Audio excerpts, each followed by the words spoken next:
والصلاة والسلام على من لا نبي بعده الحمدللہ اللہ رب العزت کی توفیق سے، اللہ کے فضل سے سورۃ الانعام آپ احباب نے نماز تراویح کے اندر سماعت کی ہے۔ اللہ تعالیٰ پڑھنا اور سننا اپنے رضا کے لیے قبول و منظور فرمائے، آمین۔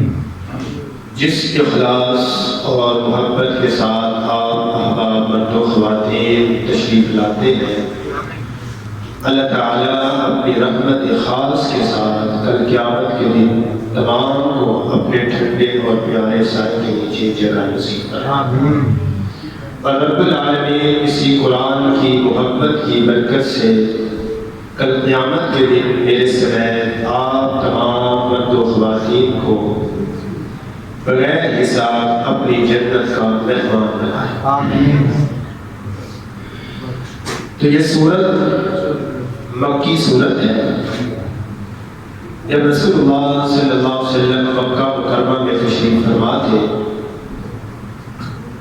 آخری دور کے اندر یہ سورت نازل ہوئی۔ ایسے سمجھ لیں کہ رسول اللہ صلی اللہ علیہ وآلہ وسلم کی 13 سالہ دعوت کا یہ خلاصہ ہے۔ نبی علیہ السلام نے مکہ مکرمہ میں نبوت کے بعد 13 سال گزارے۔ کل مکہ مکرمہ میں 53 سال زندگی نبی علیہ السلام نے بسری، اور 10 سال رسول اللہ صلی اللہ علیہ وسلم نے مدینہ طیبہ کے اندر زندگی بسری۔ تو اس کے آغاز کے اندر اللہ تعالیٰ نے یہ بات سمجھا دی کہ تمام تعریفیں اللہ کے لیے ہیں جس نے آسمانوں کو اور زمین کو پیدا کیا، اندھیروں کو اور روشنی کو بھی اللہ نے بنایا۔ پھر بھی وہ لوگ جنہوں نے کفر کیا اپنے رب کے ساتھ شریک ٹھہراتے ہیں۔ وہی اللہ ہے جس نے تمہیں ایک حقیر سی مٹی سے پیدا کیا، پھر ایک مدت مقرر کر اس نے تمہارے لیے زندگی دنیا کے اوپر رہنے کا وقت مقرر کیا۔ تو فرمایا پھر بھی تم شک کرتے ہو؟ پھر اللہ تعالیٰ نے چند سوال کیے۔ فرمایا عذاب آنے پر تم غیر اللہ کو پکارو گے؟ جب عذاب آنے پر اللہ کے علاوہ غیروں کو نہیں پکارو گے تو پھر عام حالت میں کیوں غیر اللہ کو پکارتے ہیں؟ پھر فرمایا کہ غیروں کو اللہ تعالیٰ کے علاوہ تم اپنا سرپرست بناتے ہو، غیر اللہ تمہارے نفع اور نقصان کے مالک نہیں ہے۔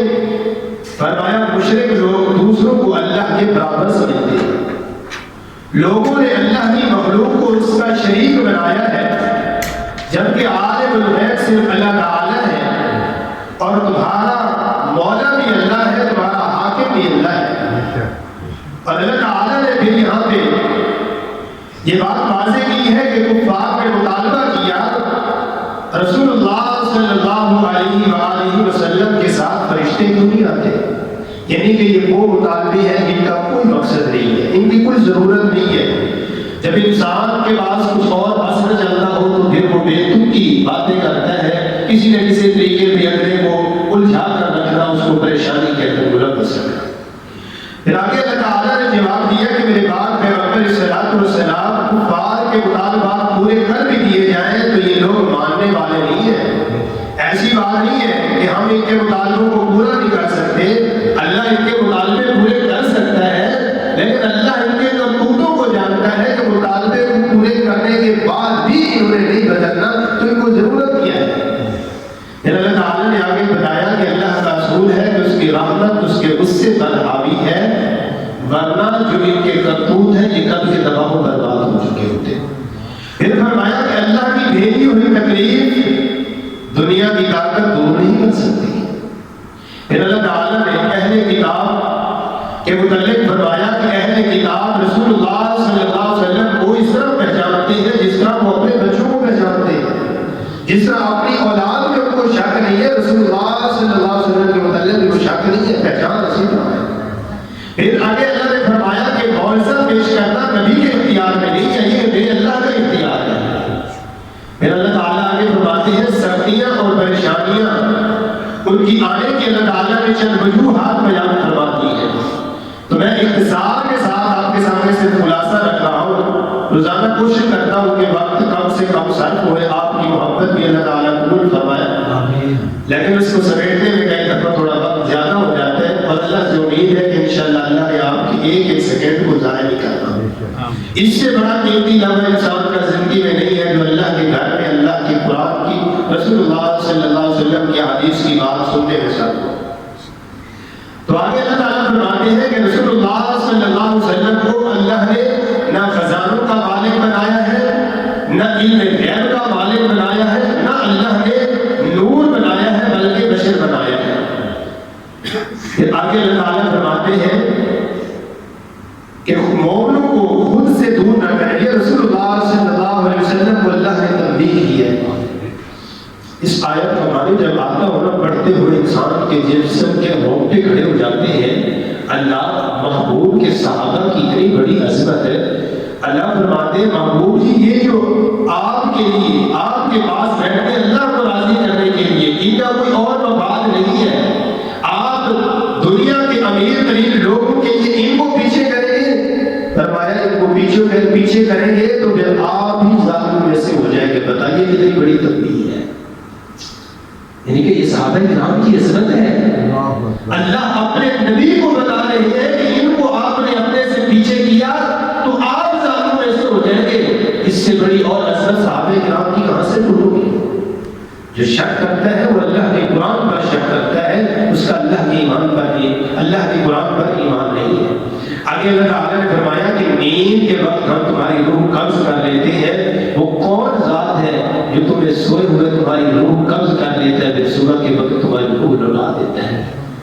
اور نبی علیہ السلام صبح اٹھتے ہوئے یہ دعا پڑھتے تھے, الحمدللہ الذی عافانی فی جسدی ورد علی روحی وأذن لی بذکری. ساری تعریفیں اس اللہ کے لیے ہے جس نے میرے جسم میں میری روح کو دوبارہ لوٹا دیا اور مجھے اپنا ذکر کرنے کی توفیق عطا فرما دی. آگے اللہ تعالیٰ نے دنیاوی عذابوں کی کچھ صورتیں بھی بیان کی ہیں. فرمایا کہ یہ بھول کے اندر نہ رہنا کہ اللہ دنیا میں گرفت نہیں کر سکتا. رب کی دنیا کے اندر بھی گرفت ہو سکتی ہے, وہ جب چاہے جس وقت چاہے جس انداز سے چاہے, چاہے وہ آسمانوں سے کوئی عذاب نازل کر دے یا زمین سے نازل کر دے, اس کے لیے کوئی مشکل نہیں ہے. تو اللہ تعالیٰ ہمیں دنیا آخرت کے عذابوں سے محفوظ فرمائے. آگے اللہ فرماتے ہیں کہ دین کا مذاق اڑانے والوں سے دوستی نہ کرو. دوستی کرو گے تو خسارہ کھا جاؤ گے. بلکہ بعد نے کہا کہ اللہ نے یہاں پہ یہ بات سمجھا دی ہے کہ اللہ کے دین کا مذاق اڑانے والوں سے دوستی کرنا ہی حرام ہے. یہ حرام عمل ہے, اس سے اپنے آپ کو بچانا چاہیے. اللہ ہم سب کو محفوظ فرمائے. اس کے بعد اللہ تعالیٰ نے ابراہیم علیہ السلام کی سیرت کو بیان کیا کہ انہوں نے اپنے باپ اور قوم کو اللہ کی توحید کا پرچار کیا, پیغام دیا, ان کو سمجھایا, انہیں نبہ کیا, آگاہ کیا, یہاں تک سمجھا دیا نہ آسمان کا سورج, نہ چاند, نہ ستارے یہ معبود نہیں ہے. میں تمام سے ہٹ کر صرف اس ذات کے لیے اپنے آپ کو جھکاتا ہوں اور اس کو تسلیم کرتا ہوں. اس کے علاوہ میں کسی کی طرف بھی نہیں جاتا ہوں, نہ میں اس کے علاوہ کسی سے ڈرتا ہوں. مجھے تم ان زمین والوں سے نہ ڈراؤ, میں ان سے خوف کھانے والا نہیں. پھر اللہ تعالیٰ نے آگے فرمایا کہ جہنم سے وہی محفوظ ہو جائیں گے جو ایمان لائیں گے اور ظلم سے اپنے آپ کو بچا لیں گے. یعنی کہ جن کے ایمان کے اندر شرک کی ملاوٹ نہیں ہوگی اللہ ان کو جہنم سے محفوظ کر لے گا. اللہ مجھے اور آپ کو بھی ان لوگوں میں شامل کرے. آگے اللہ فرماتے ہیں کہ شرک کرنے سے تمہارے تمام اعمال ضائع ہو جائیں گے. اور یہاں پہ اللہ نے 18 انبیاء علیہ السلام کے نام لیے ہیں تقدیر کے ساتھ. پھر فرمایا کہ اگر یہ بھی شرک کرتے تو ان کے اعمال بھی ضائع کر دیتا. حالانکہ پیغمبر شرک سے پاک ہوتا ہے, ہر گناہ سے پاک ہوتا ہے, پیغمبر کے قریب گناہ نہیں جاتا, لیکن پھر بھی اللہ تنبیہ کر رہے ہیں, 18 پیغمبروں کا نام لے کر بتا رہے ہیں کہ یہ بھی شرک کرتے تو ہم ان کے اعمال بھی تباہ و برباد کر دیتے. آگے اللہ تعالیٰ نے قرآن کے نازل کرنے کا مقصد بھی بیان کیا ہے کہ لوگوں کے لیے رشد و ہدایت اس کتاب کے اندر ہے جو اس سے حاصل کرنا چاہتے ہیں. پھر اللہ نے ظالموں کی موت کا دردناک منظر بیان کیا ہے. اللہ ہم سب کو موت کی سختیوں سے بھی محفوظ کہ وہ بعض سے سختی سے فرشتے ان کو بار بار کر ان کی روح قبض کرتے ہیں. اللہ ہم سب کو موت کی سختیوں سے بھی محفوظ فرمائے۔ پھر اللہ تعالیٰ نے آگے اپنی ذات کا تعارف کرایا، فرمایا اس مالک کو پہچان دو جس نے تمہیں بنایا ہے، یہ سارا نظام بنایا ہے، ہر ایک ذرے ذرے کا خالق صرف اللہ ہے، تم اپنے اللہ کو کیوں نہیں پہچانتے؟ پھر آگے اللہ تعالیٰ نے 7ویں پارے کے آخر میں فرمایا کہ مشرکین کے یہ جو محترم شخصیات ہیں ان کو گالی نہ دو۔ اللہ نے ان کی محترم شخصیات کو گالی دینے سے منع کیوں کیا؟ چاہے وہ جن کی عبادت کرتے ہیں وہ جھوٹے ہیں، اس میں کوئی شک و شبہ نہیں ہے، لیکن پھر بھی گالی سے کیوں روکا ہے؟ فرمایا یہ نہ ہو کہ وہ اپنی جہالت میں آ کے تمہارے سچے اللہ کو گالی دینا شروع کر دیں، یعنی کہ قصور تو تمہارا ہے اور وہ تو پہلے جاہل ہے، وہ شرک کے اندر ڈوب چکا، تم اس شرک والے فعل کو جب گالی دو گے، اسے گالی دو گے تو وہ تمہارے سچے اللہ کو گالی دے گا، اس لیے تم اپنے اللہ کو گالی دینے کا ذریعہ نہ بنو، اپنے آپ کو بچا لو۔ پھر آگے اللہ تعالیٰ فرماتے ہیں کہ ہر نبی کے بعض جن اور بعض انس دشمن تھے، اگر تمہارے بھی جن اور انس دشمن ہے تو ٹینشن کیوں لیتے ہو، مایوس کیوں ہوتے ہو؟ ان دشمنوں سے، ان انسانوں اور جنوں سے تم ڈرتے ہو جبکہ تمہارا ایمان تمہارے اللہ پر مضبوط ہونا چاہیے۔ اگر تمہارا اللہ تمہاری عبادت کرے تو یہ تمہارا کیا کر دیں گے؟ تمہارا یہ کچھ نہیں کر سکتے۔ اللہ نے پیغمبر کو بھی حوصلہ دیا اور امت کو بھی حوصلہ دیا، لیکن آگے اللہ تعالیٰ نے کچھ لوگوں کی حالت فرمایا یہ ہے کہ اگر مردے بھی ان سے کلام کریں تب بھی وہ ایمان نہیں لائیں گے۔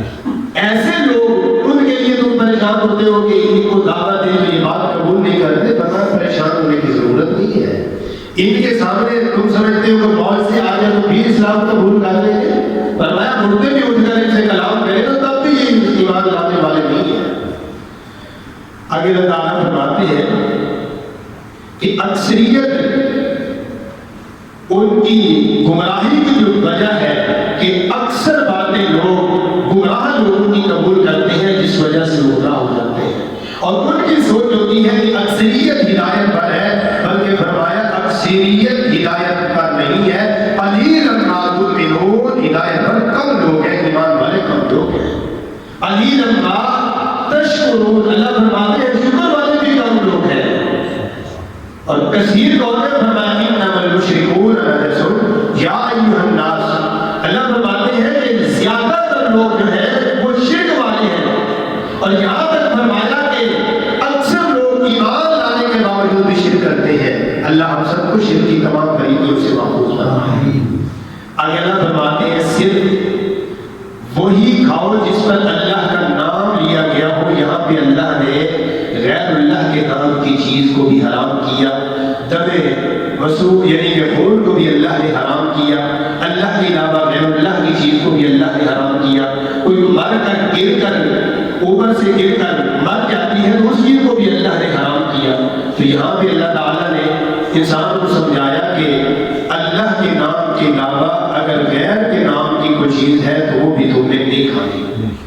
آگے اللہ فرماتے ہیں کہ اللہ تعالیٰ جسے ہدایت دینا چاہتا ہے اس کا سینہ میرا اللہ کھول دیتا ہے، اور سینہ اس کا کھلتا ہے جو رب کی توحید کے لیے اپنے آپ کو مصروف کر دیتے ہیں، اس کی کوشش ہوتی ہے اپنے رب کو جو پہچاننا شروع کر دیتے ہیں، رب سے مانگنا شروع کر دیتے ہیں۔ اللہ نے کچھ لوگوں کا تذکرہ کرتے ہوئے فرمایا کہ اگر ہم ان کے اندر کوئی خیر دیکھتے تو ہم انہیں ہدایت کی راہ پر ضرور چلا دیتے، یعنی کہ کوئی ہدایت کا متلاشی ہوگا تو ملے گی، جو متلاشی نہیں ہے، جو اپنی اصلاح نہیں کرنا چاہتا، جس کے اندر ہر وقت ہی ایسی سوچ ہے کہ میرے علاوہ اس زمین پر کوئی تگڑا ہے ہی نہیں، کسی کی حیثیت ہے ہی نہیں، اس انسان کو اللہ ہدایت نہیں دیتے۔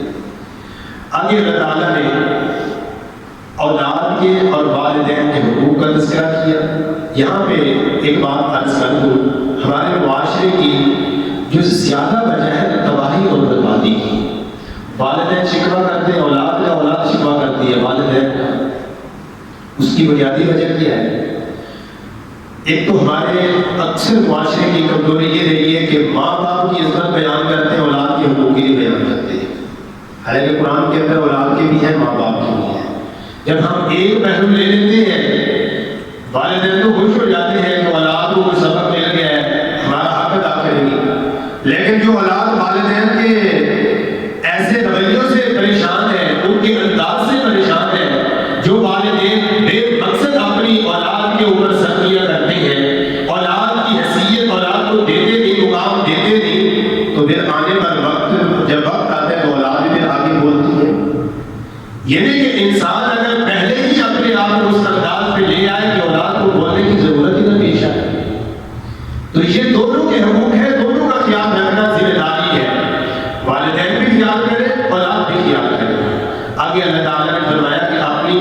سے تم چیزوں کو حرام نہیں کر سکتے.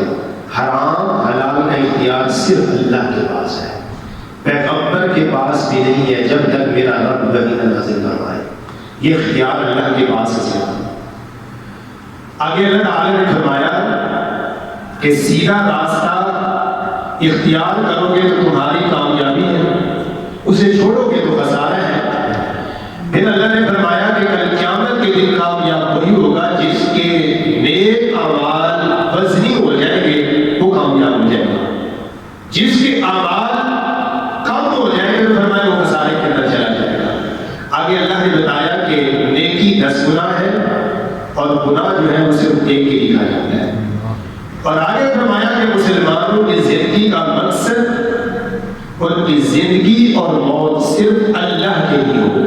یہ اللہ نے پیغمبر کو بھی پیغام دیا ہے، قل ان صلاتی و نسکی و محیای و مماتی للہ رب العالمین لا شریک لہ وبذلک امرت وانا اول المسلمین.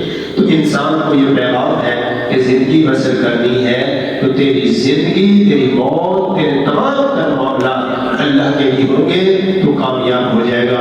اللہ سے دعا ہے جو چند باتیں عرض کی ہے اللہ مجھے اور آپ کو عمل کی توفیق عطا فرمائے. اقول